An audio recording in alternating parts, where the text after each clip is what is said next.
En los días de Noé había signos de decadencia, pero la tierra era aún rica y hermosa gracias a la providencia divina. Las colinas estaban pobladas con árboles majestuosos que sostenían las parras cargadas de frutas. Vastas llanuras revestidas de verdor y del dulce aroma de miles de flores. Los frutos de la tierra eran de una gran variedad y de una abundancia casi ilimitada. Los árboles superaban en tamaño, belleza y perfecta simetría a los más hermosos del presente. Su madera era fina y noble, muy parecida a la piedra y apenas un poco menos duradera que esta. Abundaban el oro, la plata y las piedras preciosas. La raza humana aún conservaba mucho de su vigor original. Solo unas pocas generaciones habían pasado desde que Adán tuvo acceso al árbol de la vida, y la vida del hombre aún se contaba en siglos.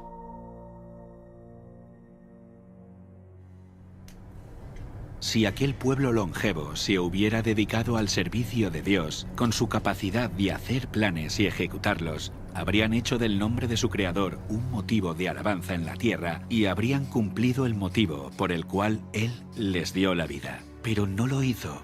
Había gigantes, hombres de gran estatura y fuerza, conocidos por su sabiduría, hábiles en la elaboración de las obras más maravillosas. Pero la culpa en que incurrieron al dar rienda suelta a su maldad fue proporcional a su destreza y habilidades mentales. A estos hombres antediluvianos, Dios los colmó de dones, pero usaron su ingenio para glorificarse a sí mismos y los transformaron en una maldición, al poner sus afectos en ellos mismos, en lugar de aquel que se los había dado. Utilizaban el oro, la plata, las piedras preciosas y las maderas selectas en la construcción de mansiones, y trataban de superarse unos a otros en el embellecimiento de sus moradas con las más hábiles obras del ingenio humano. Solo buscaban satisfacer los deseos de sus orgullosos corazones y se deleitaban en escenas de placer y maldad.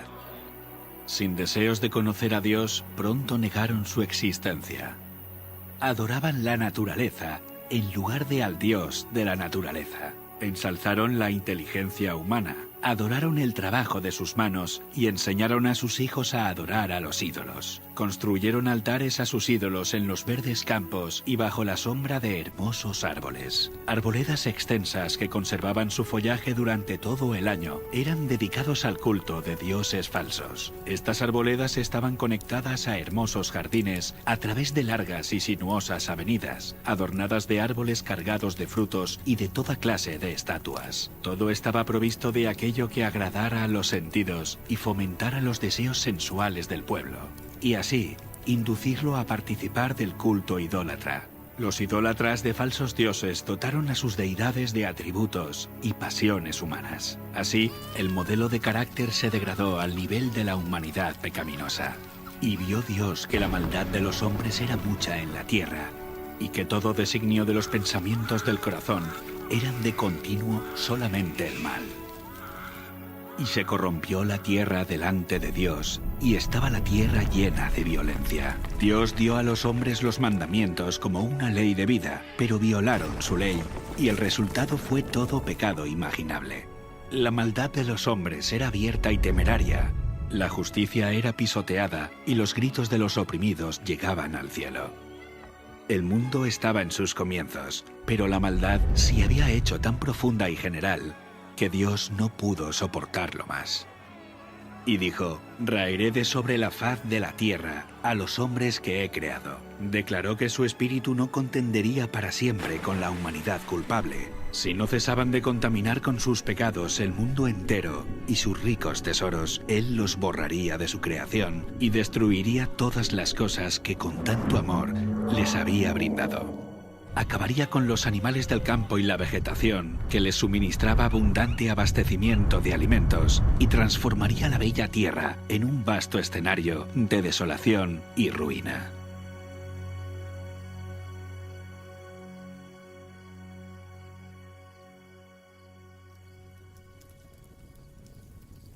120 años antes del diluvio, el Señor contó su propósito a Noé por medio de un ángel y le ordenó construir un arca. Mientras la construía, Noé tenía que predicar que Dios iba a traer sobre la tierra un diluvio para destruir a los impíos. Aquellos que creyeran el mensaje y se preparasen para este acontecimiento, arrepintiéndose y reformándose, obtendrían el perdón y serían salvos. Dios dio a Noé las dimensiones exactas del arca e instrucciones explícitas acerca de todos los detalles para su construcción. La sabiduría humana no habría podido idear una construcción de semejante resistencia y durabilidad.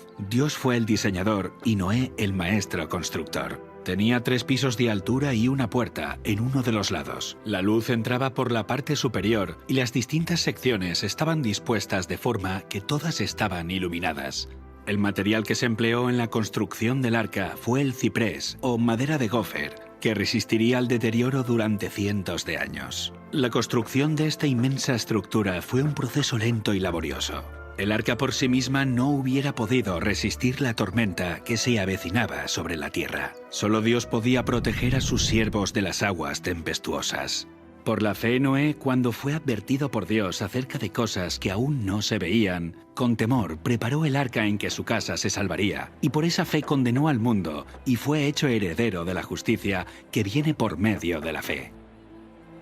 Mientras Noé daba al mundo su mensaje de amonestación, su trabajo daba testimonio de su sinceridad. Así su fe se perfeccionó y se manifestó. Dio ejemplo al mundo creyendo lo que Dios le había dicho. Todo lo que poseía lo invirtió en el arca. Mientras construía aquel enorme barco en tierra seca, multitudes de todas direcciones se acercaban para contemplar aquella extraña escena y oír las fervientes palabras de tan singular predicador. Cada martillazo dado en la construcción del arca era un testimonio para la gente. Aún así, no se arrepintieron delante de Dios. No quisieron renunciar a sus pecados. Durante el tiempo que aún quedaba hasta el diluvio, su fe fue puesta a prueba, pero no pasaron la prueba. Vencidos por la incredulidad reinante, se unieron a sus antiguos compañeros para rechazar el solemne mensaje. Algunos estaban plenamente convencidos y hubieran atendido las palabras de advertencia, pero eran tantos los que se burlaban y lo ridiculizaban que terminaron participando de ese mismo espíritu. No todos los hombres de aquella generación eran idólatras, en el sentido estricto de la palabra. Muchos decían adorar a Dios. Afirmaban que sus ídolos eran representaciones de la deidad y que a través de ellos la gente obtenía un concepto más claro del ser divino. Al tratar de representar a Dios mediante objetos materiales, cegaron sus mentes respecto a la majestad y el poder del Creador. Dejaron de ver la santidad de su carácter y la naturaleza sagrada e inmutable de sus requisitos. A medida que el pecado se generalizaba, este cada vez parecía menos grave y declararon que la ley divina ya no estaba en vigor, que era contrario al carácter de Dios castigar la transgresión, y negaron que sus juicios se dejarían sentir en la tierra.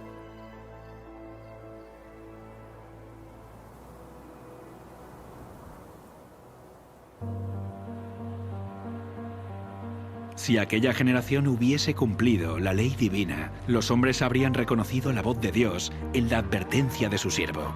Pero al rechazar la luz, sus mentes se volvieron tan ciegas que realmente creyeron que el mensaje de Noé era un delirio. No fueron las multitudes ni las mayorías las que se colocaron de parte de lo justo. El mundo estaba en contra de la justicia y las leyes de Dios, y Noé fue considerado un fanático. El mundo se reía de la locura del iluso anciano. En lugar de humillar sus corazones ante Dios, ellos persistieron en su desobediencia y maldad, como si Dios no les hubiera hablado a través de su siervo. Pero Noé se mantuvo como una roca en medio de la tempestad. Rodeado por el desdén y el ridículo popular, se distinguió por su santa integridad y su fidelidad inquebrantable. Sus palabras iban acompañadas de poder. Su relación con Dios le proporcionaba la fuerza del poder infinito. Durante 120 años, su voz anunció a oídos de aquella generación acontecimientos que, según la sabiduría humana, estaban fuera de toda posibilidad. El mundo antes del diluvio razonaba que durante siglos las leyes de la naturaleza habían permanecido inalterables. Las estaciones se habían sucedido unas a otras en orden. Nunca antes había llovido. La tierra se había regado por una niebla o rocío. Pero con su obstinada resistencia a los reproches de la conciencia, aquella generación llenó la copa de su iniquidad y maduró para la destrucción.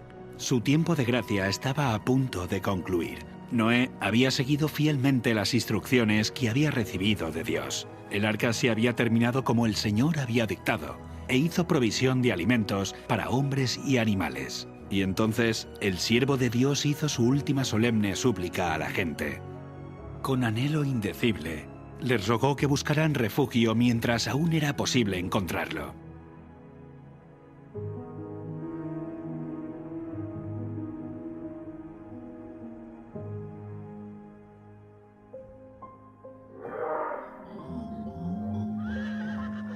Animales de todo tipo, desde los más feroces hasta los más mansos, se veían venir desde las montañas y los bosques y dirigirse tranquilamente hacia el arca.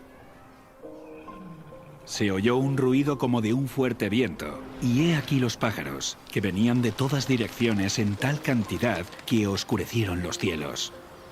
Entraban en el arca en perfecto orden. Los animales obedecían a Dios, mientras que los hombres no lo hacían. Guiados por santos ángeles, de dos en dos entraron con Noé en el arca, macho y hembra, como mandó Dios a Noé, y los animales limpios, de 7 en 7. El mundo contemplaba maravillado, algunos hasta tenían miedo. Llamaron a los filósofos para que explicaran aquel extraño suceso, pero fue en vano. Era un misterio que no podían comprender. Dios ordenó a Noé: «Entra tú y toda tu casa en el arca, porque a ti he visto justo delante de mí en esta generación». El mundo había rechazado las advertencias de Noé, pero su influencia y ejemplo habían sido una bendición para su familia. Como recompensa a su fidelidad e integridad, Dios salvó con él a todos los miembros de su familia.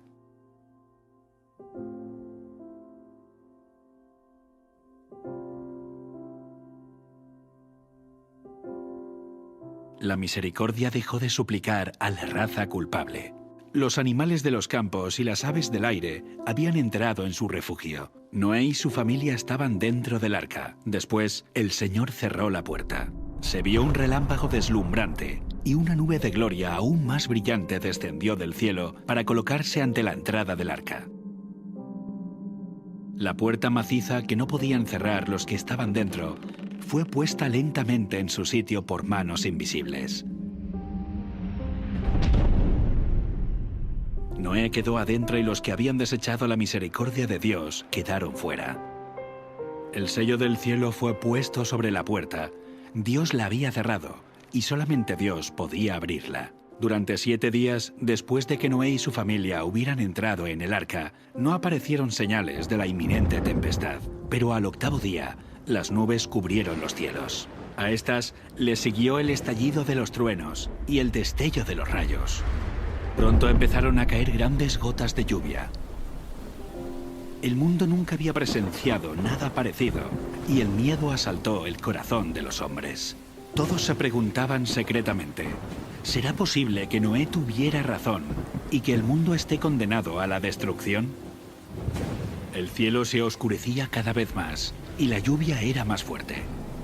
Las bestias vagaban completamente aterrorizadas y sus aullidos discordantes parecían lamentar su propio destino y la suerte del hombre. Aquel día fueron rotas todas las fuentes del gran abismo y las cataratas de los cielos fueron abiertas. El agua se veía caer de las nubes como enormes cataratas. Los ríos se desbordaron de sus cauces e inundaron los valles. Torrentes de aguas brotaban de la tierra con fuerza indescriptible, arrojando al aire a decenas de metros rocas macizas que al caer se enterraban profundamente en el suelo. Los altares donde habían ofrecido sacrificios humanos fueron destruidos y los idólatras temblaron ante el poder del Dios vivo y comprendieron que la causa de su ruina fue su corrupción e idolatría. A medida que la violencia de la tempestad aumentaba, árboles, edificios, rocas y tierra fueron lanzados en todas direcciones. El terror de los hombres y los animales era indescriptible. Por encima del rugido de la tempestad podían escucharse los lamentos de un pueblo que había despreciado la autoridad de Dios. Muchos estaban frenéticos por el miedo y estiraban sus brazos hacia el arca, implorando que se les permitiera entrar. Pero sus súplicas fueron en vano. Se habían convencido que había un Dios en los cielos que lo gobierna todo. Algunos, en su desesperación, intentaron romper el arca para entrar en ella, pero la firme estructura resistió todos los embates. Otros se sujetaron al arca hasta que las embravecidas aguas los tiraron o se cayeron por la colisión con rocas y árboles. Todas las fibras de la maciza arca temblaban cuando era golpeada por los vientos inmisericordes, y una ola la arrojaba a la otra. Los rugidos de los animales que estaban dentro del arca expresaban su miedo y dolor. Pero en medio de los revueltos elementos, el arca continuaba flotando con toda seguridad. Otras personas se ataron juntamente con sus hijos en los lomos de poderosos animales, sabiendo que estos eran tenaces para conservar la vida y subirían a las cumbres más altas para escapar del agua que se iba elevando. Otros se ataron a elevados árboles en la cumbre de las colinas o las montañas. Sitio tras sitio que prometía seguridad era abandonado.